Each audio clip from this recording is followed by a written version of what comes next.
그들이 사로잡혀 너를 떠났음이니라. 아멘.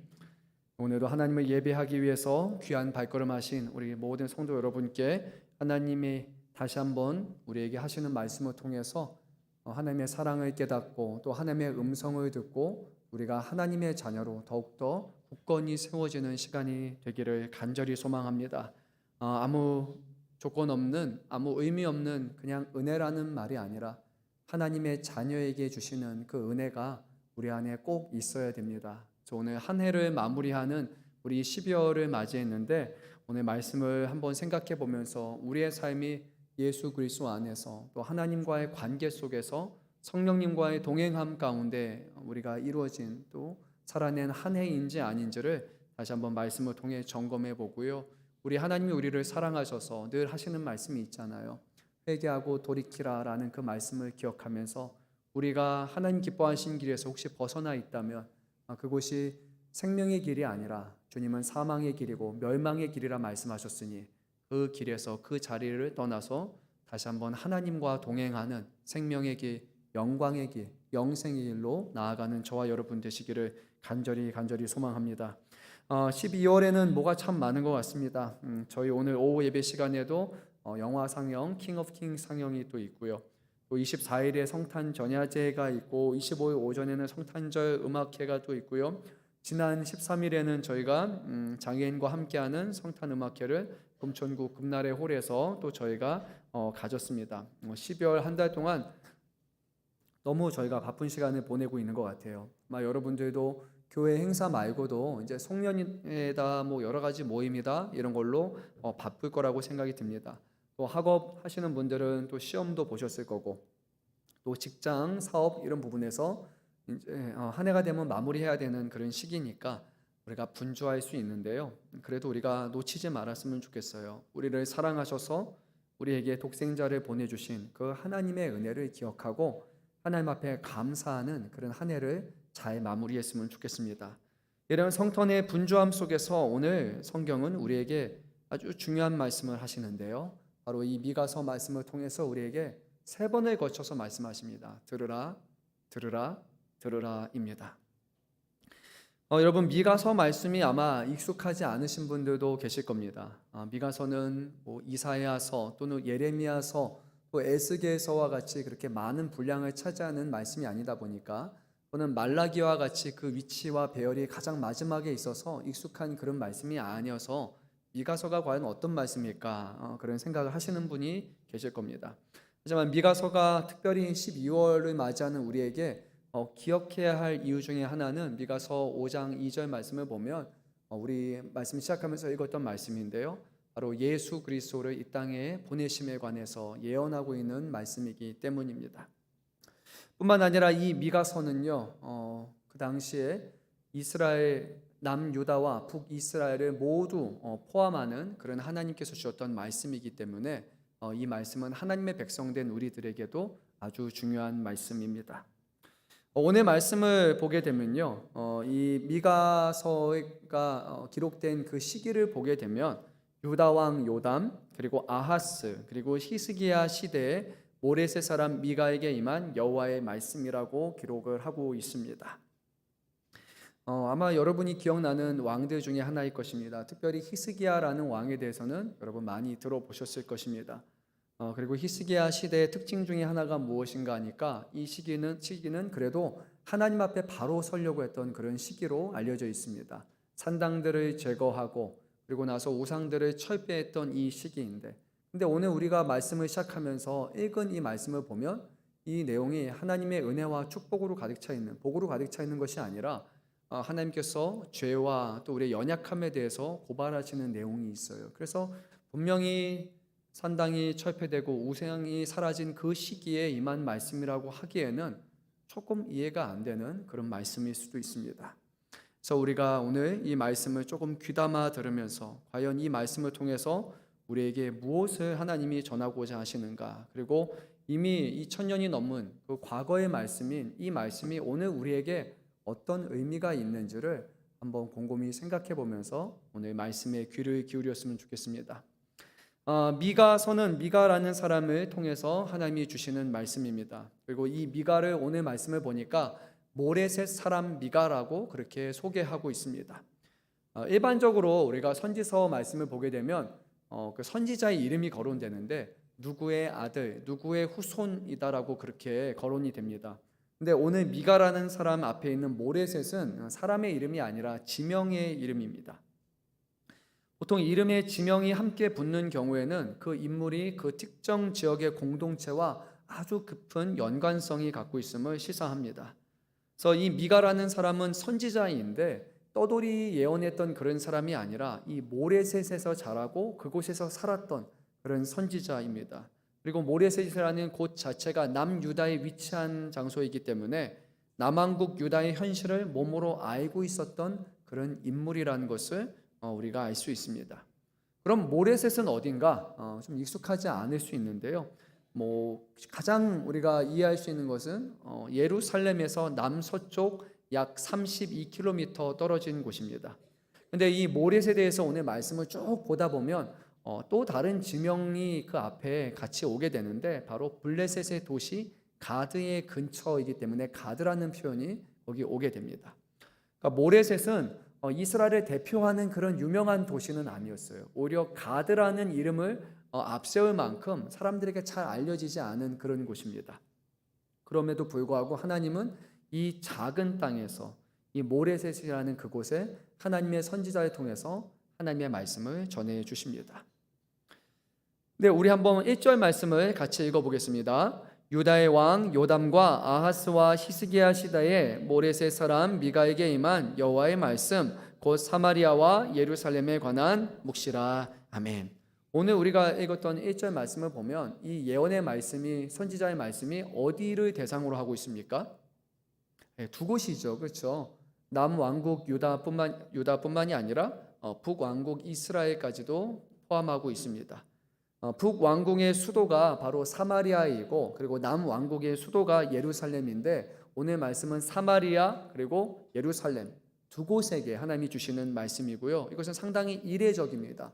보통 남쪽에 있는 선지자는 남쪽에 관련된 그런 예언의 말씀을 전하고 북왕국에 있는 이스라엘 백성 그 선지자는 북쪽에 관한 말씀을 주는데 이 미가 선지자는 남쪽에 있으면서 남쪽과 북쪽을 다 아우르는 그런 말씀을 전했습니다. 그렇게 생각해 보면요, 하나님은 남왕국 이스라엘만 그리고 예루살렘만의 하나님도 아니고 북왕국만의 하나님도 아니고 남왕국과 북왕국을 포함하는 온 이스라엘의 하나님이라는 것을 다시 한번 오늘 말씀하고 있습니다. 우리에게 있어서는 이것은 당연한 것일 수 있는데요. 실제로 북왕국에 살았던 사람들은 북쪽만은 우리나라라고 생각하고 남쪽에 살았던 사람들은 여기가 우리의 나라라고 생각하는 그런 사상이 결국 점점 커지게 됩니다. 분열 시간이 너무 길어지다 보니까 통합, 연합 이런 것은 아예 생각도 하지 않고 그리고 북쪽과 남쪽의 개별의 국가로 그렇게 살아가게 되죠. 아마 남과 북이 분열되어 있는 우리 대한민국 사람들은 이 부분이 아마 더 좀 공감이 될 것 같습니다. 예전에는 우리가 통일이다라는 얘기를 많이 했지만 이제 그 떨어진 시간이 점점 오래됨에 따라 이제 더 이상 통일이라는 단어를 우리가 사용하지 않습니다. 좀 어색한 단어처럼 그렇게 들려지잖아요.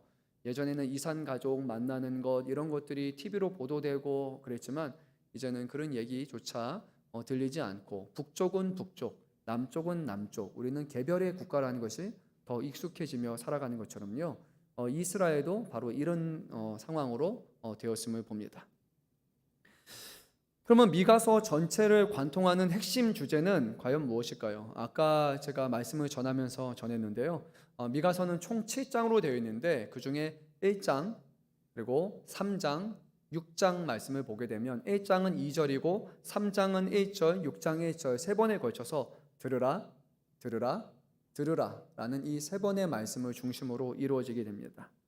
근데 이 들으라는 말과 함께 하나님이 어떤 말씀을 하시냐면 1장에서는 하나님이 증언하신다, 6장에서는 들으라 하나님이 변론하신다라는 말이 거기 들어가게 돼요. 여러분, 증언과 변론이라는 말을 들을 때 여러분 머릿속에 어떤 생각이 드십니까? 어떤 장면인 것 같습니까? 증언, 변론 뭡니까? 재판이에요. 그렇죠? 재판입니다. 지금 재판하는 장면이에요. 하나님께서 재판장이 되시고 동시에 하나님이 증인이 되셔가지고 북왕국과 남왕국의 죄를 하나하나 소상히 밝히시는 거예요. 재판이라는 것은, 법정이라는 것은 그렇게 우리에게 달가운 장소는 아닙니다. 죄가 없는 사람이라면 서는 것이 떳떳하지만요, 북왕국, 남유다는 분명히 죄가 있거든요. 근데 하나님이 그것을 좋게 은혜다 은혜다 사랑이라고 말씀하시는 것이 아니라 하나님이 그들을 법정으로 소환하셔가지고 자, 여기 북왕국, 여기 남왕국 다 서라. 내가 모든 것을 정확하게 분별하고 정확하게 내가 검토해서 너희의 죄를 소상하게 다 밝혀서 그 죄값에 합당한 형벌을 주겠다고 오늘 말씀은 그렇게 전하고 있는 거예요. 그러면 이 이스라엘의 통합적인 죄는 무엇일까요? 전체 내용을 보게 되면 이런 죄목들이 주님이 하나하나 열거하십니다. 사회적인 불의에 대해서 말씀하시고요, 약자를 착취하는 것에 대해서 말씀하십니다. 뿐만 아니라 정치와 종교 지도자들이 같이 부패했습니다. 정치인들뿐만이 아니라 지도자들뿐만이 아니라 그것에 같이 장단을 맞추는 그런 종교인들에 대해서 하나님은 같이 책망하십니다. 거짓 예언에 대해서 말씀하고 있고요, 거짓 평안에 대해서 주님은 고발하고 계십니다. 형식적인 종교에 대해서 죄라고 고발하시고 순종하지 않는 신앙에 대해서 그것을 법정에 소환해서 다루십니다. 하나님을 의지해야 될 하나님의 백성이 하나님이 아니라 다른 것을 의지하는 그 우상에 대해서 언급하시면서 다시 그들의 죄를 물으십니다. 이 부분에 대해서 생각할 때 결코 쉬운 내용은 하나도 없습니다. 저는 이 전체 미가서 내용을 한번 보면서 과연 우리는 하나님 앞에 이 모든 문제에 결백하다, 아무런 죄가 없다라고 자신 있게 말할 수 있을까라고 하니까 제 마음이 솔직하게 말하면 좀 두렵고 염려함이 있었어요. 저뿐만이 아니라 과연 우리 교회, 이 땅에 있는 모든 교회가 하나님께서 우리 모두를 다 법정에 세우셔서 너희의 죄가 있는지 죄가 없는지 송사를 밝히겠다, 나와 함께 변론해보자 라고 말씀하실 때 과연 우리가 하나님 언제든지 말씀하세요, 나는 아무런 죄가 없습니다, 아무것도 고발당할 것이 없습니다 라고 떳떳하게 우리가 과연 설 수 있을까? 아니면 소환장이 날라왔는데 소환장을 불응하고 도저히 설 수 없겠다고, 도저히 그 자리에 갈 수 없다고 그렇게 우리가 두려워하는 모습이 있을지 생각해 볼 때 저는 조금 후자였습니다. 이 미가서의 말씀을 통해 하나님의 죄에 대해서 하나하나 얘기하신 다음에 하나님은 단순히 너희가 죄가 있으니까 너희가 심판받아 마땅하다라고 하시는 것이 아니라 하나님이 무엇을 원하시는지를 아주 구체적으로 밝혀주시는데요, 바로 6장 8절 말씀을 보면 하나님은 정의를 행하며 인자를 사랑하며 겸손히 내 하나님과 함께 행하는 것이 바로 하나님이 원하시는 것이다 라고 분명하게 밝혀주십니다. 여러분, 우리가 종종 그런 얘기하잖아요. 하나님의 뜻이 무엇인지 알고 싶습니다.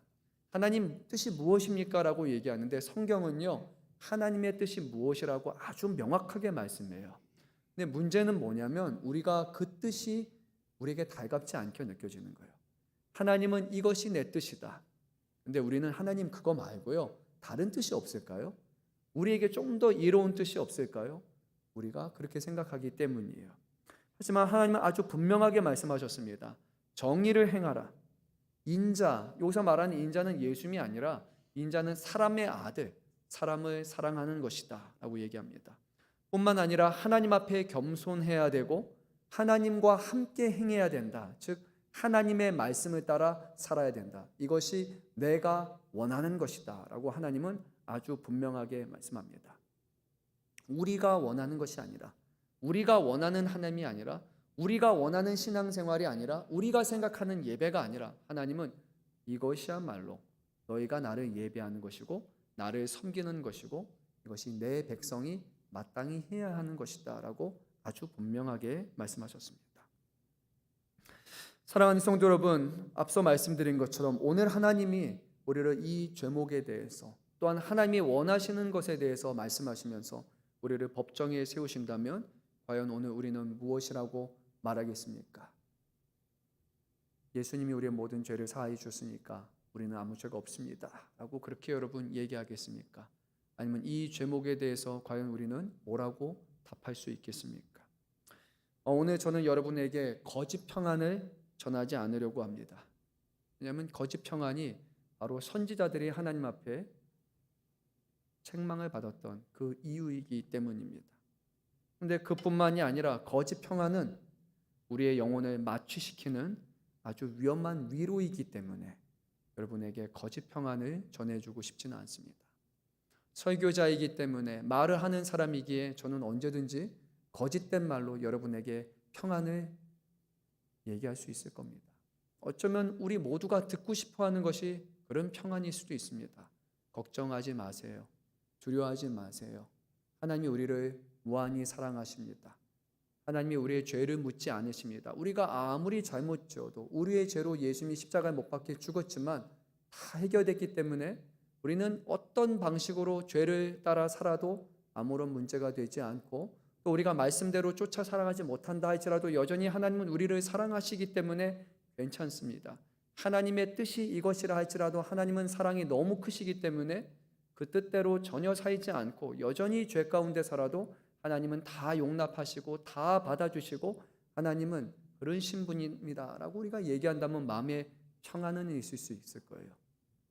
모든 죄에서 모든 잘못에서 자유롭잖아요. 얼마나 좋습니까? 하지만 그 결과는 사망이기 때문에, 그 결과는 심판이기 때문에 여러분에게 거짓 평안을 전해줄 수는 없습니다. 오히려 하나님은 이렇게 말씀하셨습니다.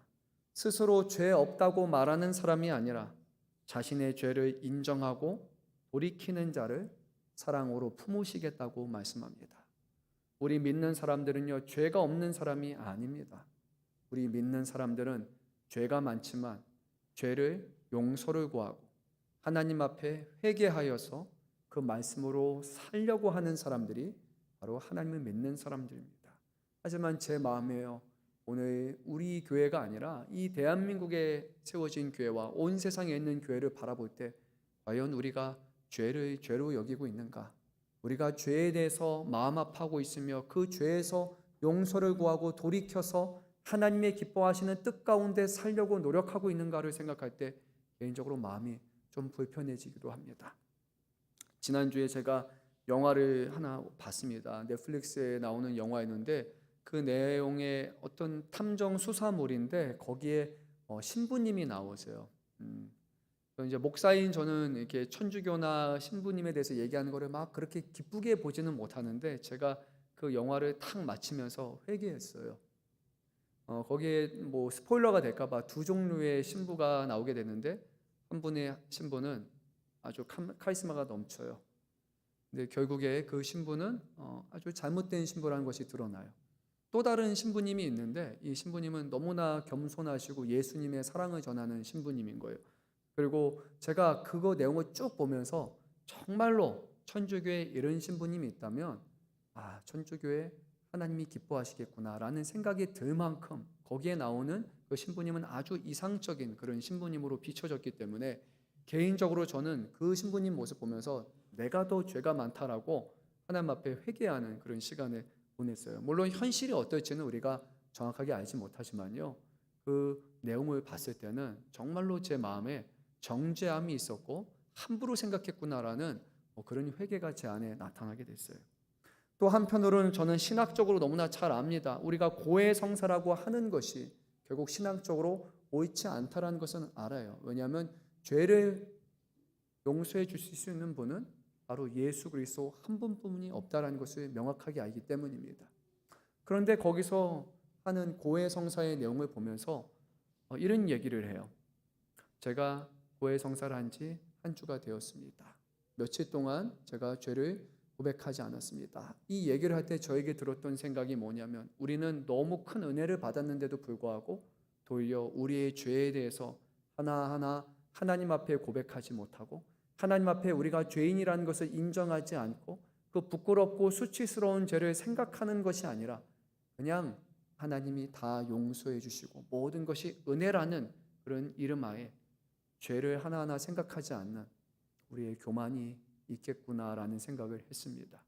신학적으로 사람 앞에서 신부 앞에서 죄를 고백하고 그것으로 죄를 사해주는 행위 자체는 잘못됐지만 우리의 죄를 깨닫고 죄를 고백하는 부분에 있어서는 이런 부분이 오히려 더 저에게는 크게 와닿았던 것 같아요. 오늘 말씀을 시작하면서 우리가 참회의 기도 드린다고 했습니다. 여러분, 우리의 기도가 정말로 하나님 앞에 내가 죽어 마땅한 죄인이라는 것을 기억하면서 인정하면서 하나님 앞에 드렸던 기도였습니까? 하나님이 죄인을 구원하는 것이 아니라 죄인은 하나님 앞에 심판받아 죽는 것이 당연한데도 불구하고 하나님이 나와 같은 죄인을 사랑하시고 죄값을 대신 아들에게 물으시고 예수님이 내 죄 때문에 정말로 죽으실 만큼 하나님의 아들이신 분이 죽으실 만큼 내 죄가 그렇게 크다라는 것을 정말로 내가 통감하며 주님 앞에 죄송한 마음을 가지고 오늘 우리가 참회 기도를 드렸습니까? 아니면 참회 기도의 그 본질은 다 까먹고 형식적으로 한 주간에 무슨 죄를 지었는지 하나님 내가 생각하고 생각하지 않은 모든 죄를 다 용서해 주십시오라는 주문을 듯이 우리가 하나님 앞에 거짓 참회를 했는지 우리는 분명히 점검해 봐야 됩니다. 우리 교회에서 하는 모든 예배의 예식은 그 자체를 지키는 것이 목적이 아니라 그 안에 담겨있는 본질을 기억할 때만 우리의 예배가 하나님이 받으실 만한 예배가 되고 우리의 신앙이 형식적인 신앙이 아니라 하나님 앞에 온전히 붙들린 신앙이 되는 겁니다.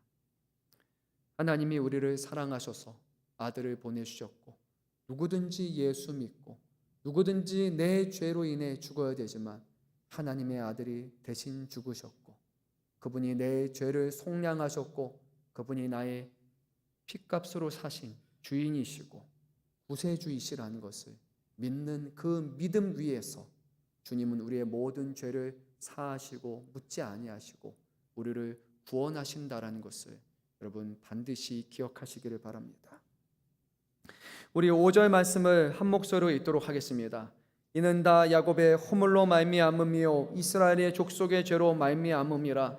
야곱의 허물이 무엇이냐? 사마리아가 아니냐? 유다의 산당이 무엇이냐? 예루살렘이 아니냐?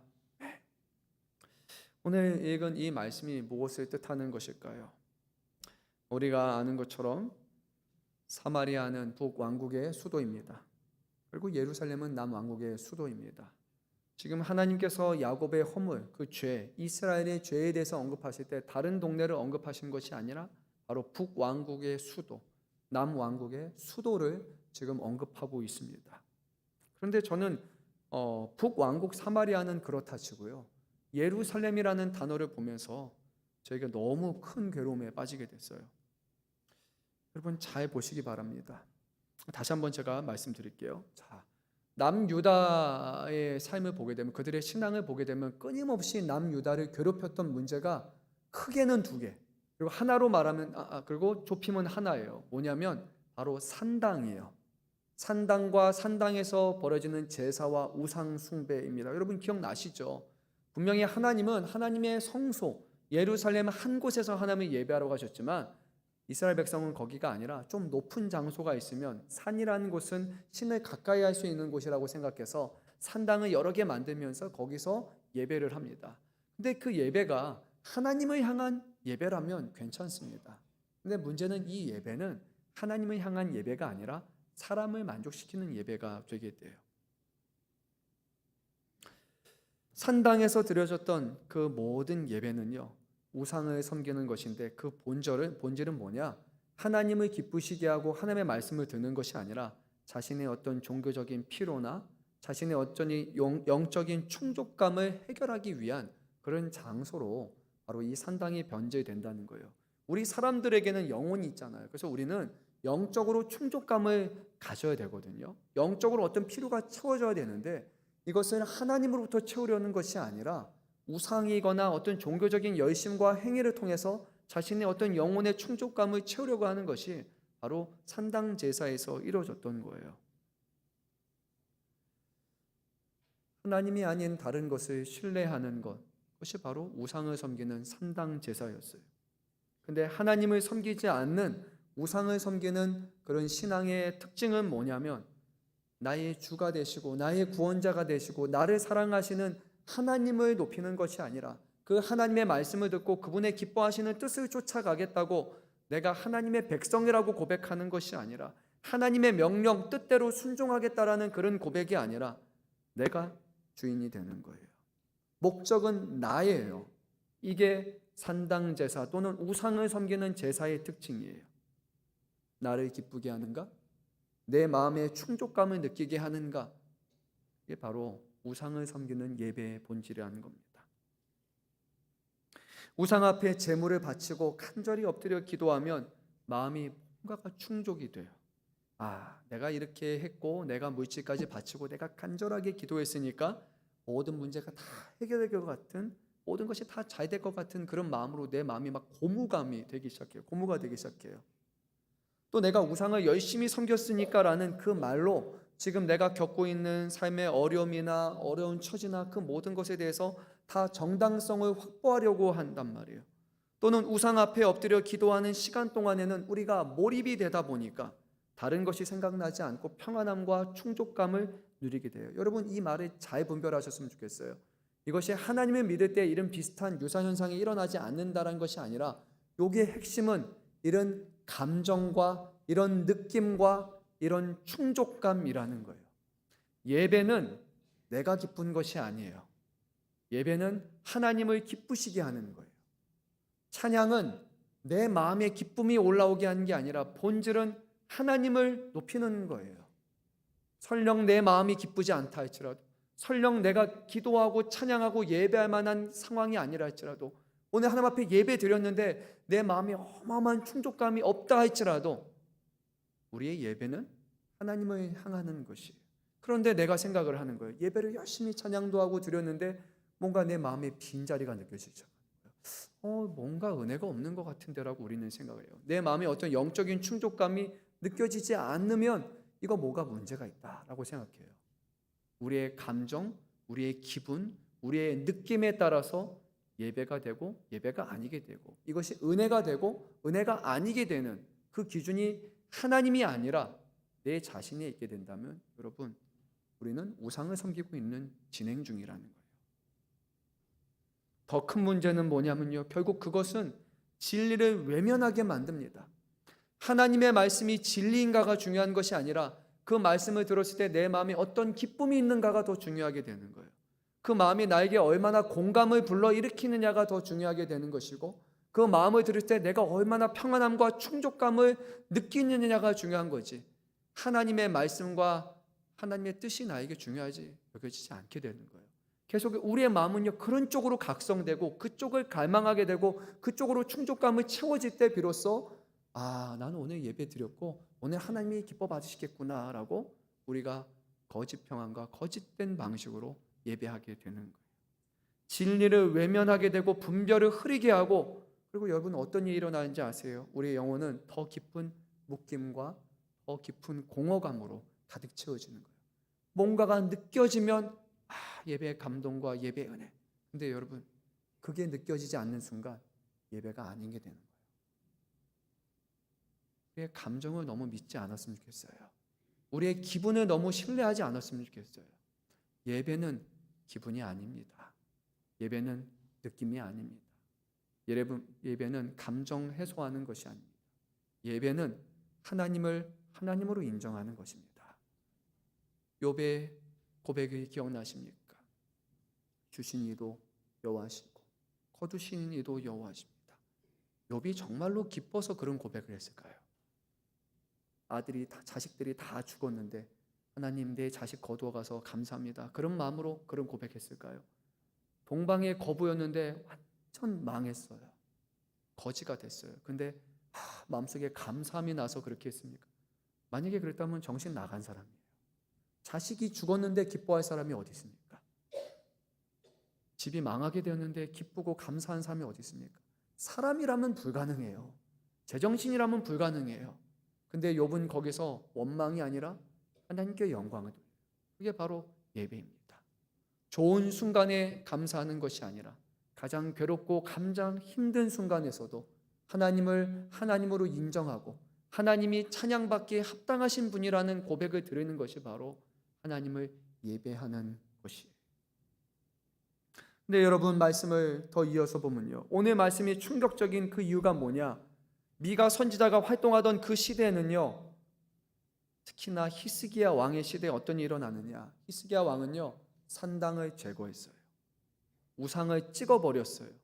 표면적으로 산당이 없고 우상이 없고 우상 제사가 없어요. 그런데 오늘 5절 말씀에 성경이 뭐라고 말씀합니까? 하나님이 뭐라고 말씀합니까? 유다의 산당이 무엇이냐라고 말해요. 산당이 없다니까요. 산당이 없어요. 근데 하나님은 유다의 산당이 무엇이냐? 그리고 뭐라고 하십니까? 예루살렘이다. 여러분, 이게 얼마나 충격적인 말씀이에요. 남유다 왕궁의 산당과 우상은 표면적으로 다 사라졌는데, 산당에서 우상을 섬겼던 그릇된 신앙의 형태가 예루살렘에서 드리는 예배 안에 녹아져 들었어요. 이제 예루살렘은 하나님을 기쁘시게 하는 곳이 아니라 우상을 섬기는 우상의 소굴이 되어버렸어요. 예수님은 이 땅에 오셔서 강도의 소굴이라고 말씀하셨잖아요. 각자가 원하는 것들이 이루어지는 곳, 장사하는 곳, 피로만을 채워가는, 하나님을 예배하지 않고 하나님 앞에 엎드려 기도하지 않는 우상들의 소굴처럼, 강도들의 소굴처럼 예루살렘이 변질되어버린. 그리고 나니까 어떤 일이 일어나느냐? 예루살렘이 이제 여호와 이름을 앞세워서 우상 숭배를 자행하고 거짓 평안을 선포하고 하나님의 말씀을 왜곡하고 제사장들과 선지자들이 사회의 특권층, 지도자들의 장단에 놀아나기 시작을 합니다. 이 사람들이 힘이 있어요. 이 사람들이 돈이 많아요. 그러니까 교회에 와가지고 성전에 가장 많은 돈을 바치는 사람들이에요. 제사장들이 잘 오셨습니다. 잘 오셨습니다. 왜냐하면 그들이 바치는 것의 일부의 목을 제사장이 떼서 갔거든요. 많은 것을 주는 사람이 오면 다 괜찮아요. 괜찮습니다. 선지자들에 대해서는 미가서가 뭐라고 하냐면요, 그들이 너에게 돈을 준다. 그래서 거짓 평안을 전하기 시작하는 거예요. 아유, 그렇게까지 안 해도 괜찮아요. 하나님의 말씀대로, 하나님이 기뻐하시는 뜻대로 하지 않아도 괜찮아요. 돈이 많은 사람들에게는요, 괜찮아요. 프리 패스. 그런데 돈이 없는 사람들에게는 말씀대로, 하나님의 뜻대로 하는 거예요. 심지어 어떤 일이 발생하냐면요, 우리 한번 한 장 넘어가서 2장 2절 말씀 읽도록 하겠습니다. 밭들을 탐하여 빼앗고 집들을 탐하여 차지하니 그들이 남자와 그의 집과 사람의 그의 산업을 강탈하도다. 여러분, 하나님께서는요, 남의 것을 탐하거나 빼앗지 말라고 하셨어요. 특히나 절대 빼앗을 수 없는 것이 뭐냐? 땅이에요. 땅은 그 기업에게 주시는 하나님의 은혜란 말이에요. 다른 사람의 땅을 내가 결코 살 수 없어요. 돌려줘야 돼요. 잠깐 어려우면 맡길 수는 있지만 때가 되면 다 돌아가야 돼요. 근데 오늘 말씀 보니까 어떠냐면요, 밭들을 탐하고 빼앗았어요. 어떻게 이게 가능합니까? 하나밖에 없어요. 종교 지도자들이, 제사장들과 선지자들이 묵인하는 거예요. 돈이 많은 사람들에게는 그럴 수 있다, 괜찮을 수 있다라고 하는 거예요.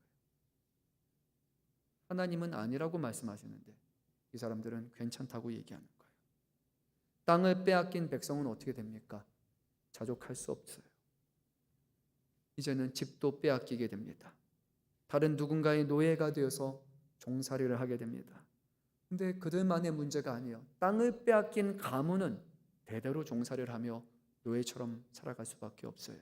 그 가정에서 태어나는 자녀들은요, 태어나는 순간부터 노예가 돼서 희망 없는 미래를 살아가야 되는 거예요. 착취, 끊임없는 착취와 강탈로 인해 부자는 점점 부해지고 가난한 사람들은 더 많이 뺏기고 더 가난해지는, 하나님께서 그렇게 싫어하셨던 애굽에서 종살이하는 모습을 불쌍히 여기셔서 하나님께서 그들을 구원해 주셨는데도 불구하고 자기네끼리 종이 되고 주인이 되고 착취하는 일들이 벌어지고 있는데, 그게 여호와의 이름 앞에 묵인되고 있는 것이 바로 이 미가서의 상황이었습니다. 하나님께서는 미가 선지자의 입을 열어 말씀하십니다. 그들이 남자와 그의 집과 사람과 그의 산업을 강탈하였다. 하나님은 정확하게 알고 계십니다. 너희가 스스로 얻은 것이 아니라 그것은 강탈한 것이다. 빼앗은 것이다. 여기서 말하는 그의 산업은 유산이에요. 하나님께서 주시는 땅의 기업입니다. 너희가 강탈했습니다. 이것이 너의 죄목이다. 하나님 말씀하셨습니다. 하나님에 대한 판결이 이루어집니다. 우리 먼저 사마리아의 심판 한번 말씀 보겠습니다. 6절 말씀입니다. 이러므로 내가 사마리아를 들의 무더기 같게 하고 포도심을 동산 같게 하며 또 그 돌들을 골짜기에 쏟아내리고 그 기초를 드러내며. 여러분 무슨 말씀일까요? 여기 잘 뭔지 몰라서 포도심을 동산 같게 한다란 말씀만 보면 밭을 풍성하게 하시는가? 여러분 그거 아니에요. 사마리아라는 곳은요 어디에 위치했냐면 산내에 위치해 있는 곳이에요. 가장 높은 곳에 위치해 있습니다. 외부의 침략으로 막기 위해서 요새처럼 만들어 놓은 곳이 바로 사마리아예요. 근데요 사마리아가 그 높은 곳에 안전하게 세워놓은 곳이 무더기처럼 돼버리는 거예요. 들판처럼 변해버리는 거예요. 도시가 완전히 사라지는 것을 말씀해요. 도시가 폐허가 돼서 이제는 밭이 되어버리는 거예요. 포도나 심을 정도로 그곳을 하나님이 완전히 사라지게 하겠다는 거예요. 엄청난 재앙에 대한 경고를 말씀합니다. 그 이유가 7절에서 소개됩니다. 우리 7절 말씀도 한번 읽어보겠습니다. 그 새긴 우상들은 다 부서지고 음행의 값은 다 부살라지며 내가 그 목상들을 다 깨트리리니 그가 기생의 값으로 모았은즉 그것이 기생의 값으로 돌아가리라. 무슨 말씀일까요? 하나님께서 주신 땅에서 하나님이 주시는 복을 누려야 될 사람들이 하나님이 아니라 우상들을 섬기기 시작했고, 그것을 하나님은 뭐라고 하냐면 너희가 몸을 판 것이다 라고 얘기하는 거예요. 너희가 기생처럼 몸을 팔아서 얻은 잘못된 것이다. 그러니까 내가 어떻게 하냐면 그 값을 그대로 다 취해서 다 버려버리겠다. 하나님을 의지하지 않고 하나님의 말씀대로 순종하지 않고 하나님의 기뻐하신 뜻이 아닌 다른 방식으로 이루어놓은 사마리아라는 그 수도를 다 헐어버셔서 많은 사람들에게 음행의 값, 우상을 섬기는 값이 무엇인지를 그대로 보여주시겠다라는 거예요. 여러분 얼마나 두려운 말씀입니까? 많은 사람들은요 오늘날 결과를 중시합니다. 동기, 목적, 그 과정은 어때든지 결국 결과만 좋으면 된 것이 아니냐라고 생각해요. 근데 어쩌면 이런 마음이 교회 안에 들어와 있을 수도 있어요. 결과는 어떠하든지, 과정은 어떠하든지 결과만 좋으면 되는 것 아닙니까? 교회 안에 사람들이 많이 있으면 그냥 결과를 보니까 괜찮은 것 아닙니까? 우리가 풍요로워지게 되고 우리가 하나님 앞에 헌금도 많이 하게 되고 교회 안에 사람들도 많아지고 찬양도 많아지고 행사도 풍요롭게 일어나면 결과 보니까 뭔가 된 것 같아서 정말 잘 된 것 같아요. 결국에는 결과를 보니까 좋은 게 좋은 겁니다 라고 생각할 수 있습니다. 근데 놀랍게도 하나님은 이렇게 말씀해요. 음행의 값으로 몸을 팔아 산값으로 세운 모든 것을 하나님은 기초가 드러나도록 완전히 그것을 폐허가 되게 하시겠다고 말씀하십니다. 하나님이 기뻐하시는 방식으로 이루어지지 않은 것은 그 어느 것도 복이 될 수 없어요. 하나님의 뜻 가운데 행하지 않는 어떤 것도 결과가 좋다 할지라도 우리 눈에 좋다 할지라도 그것은 하나님을 기쁘시게 하는 게 될 수 없어요. 그 정도면 다행이에요. 기쁘게 하지 못하는 정도라면. 근데 하나님은 그것을 미워하신다. 싫어하신다. 하나님은 법정에 세우겠다고 말씀하시는 거예요. 참 어려운 말씀이에요. 오늘 우리는 잘 살기를 원하잖아요. 풍요롭기를 원하잖아요. 과정은 어떠든지 우리가 그냥 좀 평안하게 살기를 원하잖아요. 그리고 나서 하나님 앞에 우리의 그런 물질을 또 더 많이 드리고 그래서 물질로 하나님을 섬기고 시간으로 섬기고 우리의 삶이 어떤 과정인지는 중요하지 않고 우리의 풍요를 구하고 풍요를 하나님 앞에 드리는 것 자체가 하나님을 기쁘시게 하는 것이라고 생각하지만 미가서는 정확하게 반대를 말씀해요. 너희가 드리는 풍요가 중요한 것이 아니라 너희가 드리는 재물은 나에게 아무런 의미가 없고 이어지는 말라기 말씀을 보게 되면 나는 그것을 싫어하노라 라고 하나님은 우리에게 분명히 말씀합니다. 여러분, 하나님은 우리가 많은 것을 드리는 것을 기뻐하지 않으세요. 2렙돈을 드렸던 과부와 같이 내가 하나님 앞에 드릴 것이 정말로 없습니다. 시간도 물질도 그리고 나는 하나님 앞에 할 수 있는 어떤 재능도 없어요. 그런데 하나님 그래도 하나님을 경외하고 하나님을 사랑하였고 내 마음의 중심에는 하나님 앞에 섬기고자 하는 그 마음이 있다면 주님은 그 사람을 들어서 가장 많은 것을 내게 준 사람이라고 분명히 말씀하실 겁니다. 옆에서 어떤 사람들이 뭘 하느냐가 중요한 것이 아니라 정말로 시작과 그 과정 가운데 분명한 목적을 가지고 하나님을 기쁘시게 하기 위해서 살아가는 그 사람의 것은 하나님이 피하지 아니하시고 허무이지 아니하실 것이고 하나님은 그것을 썩지 않는 곳에 기억하실 것이라고 우리에게 분명히 말씀하셨습니다. 여러분, 이 말을 들었을 때요, 미가 선지자가 기뻐하면 좋겠지만요, 기뻐하지 못했습니다. 너무나 분명했기 때문이에요. 하나님은 너무나 명확하신 분이었기 때문이에요. 하나님이 하시는 모든 말씀은 틀린 것이 하나도 없었기 때문이에요. 그래서 미가 선지자는 슬피 울기 시작을 합니다. 사마리아를 무너뜨렸던 이 재앙이 이제는 이스라엘까지 남유다로 내려오고 있어요. 다른 도시들을 하나하나 거쳐서 이제는 어디까지 내려왔냐면 예루살렘 성문 앞까지 하나님의 재앙이 바로 임했어요. 흡사 애굽 땅을 덮쳤던 장자의 죽음이 고센 땅에 있는 이스라엘 백성의 집 문 앞에 탁 이른 것처럼 이제 이 심판이, 이 재앙이 하나님을 예배하는 성전인 예루살렘 성문 앞에 딱 다다라 있는 것을 그는 보았어요. 그리고 그는 통곡합니다. 모든 예루살렘 사람들이 들을 수 있도록 그 죄악에서 돌이켜 하나님을 찾게 하기 위해서 그는 벌거벗은 몸으로 야생의 들개처럼 소리를 지르고 야생에서 뛰고 있는 타조처럼 뛰어다니면서 회개할 것을, 하나님의 심판이 임박했을 것을 전하게 됩니다. 우리 한번 8절 말씀 읽겠습니다. 이러므로 내가 애통하며 애곡하고 벌거벗은 몸으로 행하며 들개같이 애곡하고 타조같이 애통하리니. 벌거벗고 돌아다니고 싶은 선지자가 어디 있겠습니까? 다 품위 지키고 싶죠. 울면서 애통하면서 뛰어다니고 싶은 사람이 어디 있겠습니까? 들개처럼 소리 내고요, 타조처럼 뛰어다니면 여러분 뭐라고 하겠습니까? 미친 사람, 정신 나간 사람이라고 다 피하라고 얘기할 겁니다. 거기까지 옷까지 벗었다고요? 감옥에 들어가야죠. 이상한 사람이잖아요. 근데 이 사람은 이상한 사람이 아니에요. 많은 학자들이 예견하기를 이 미가라는 사람은 장로였을 것이다 라고, 또는 그 지역의 지도자였을 것이다 라고 그렇게 추측을 합니다. 정신 나간 사람이어서가 아니라 하나님의 말씀을 듣고 이스라엘 백성, 남유다의 백성을 바라보니까 하나님의 심판이 너무도 명확했기 때문에, 거기서 하나님 죄가 없습니다라고 말할 수가 없기 때문에 그는 거기서 울면서 돌아다니기 시작했던 거예요.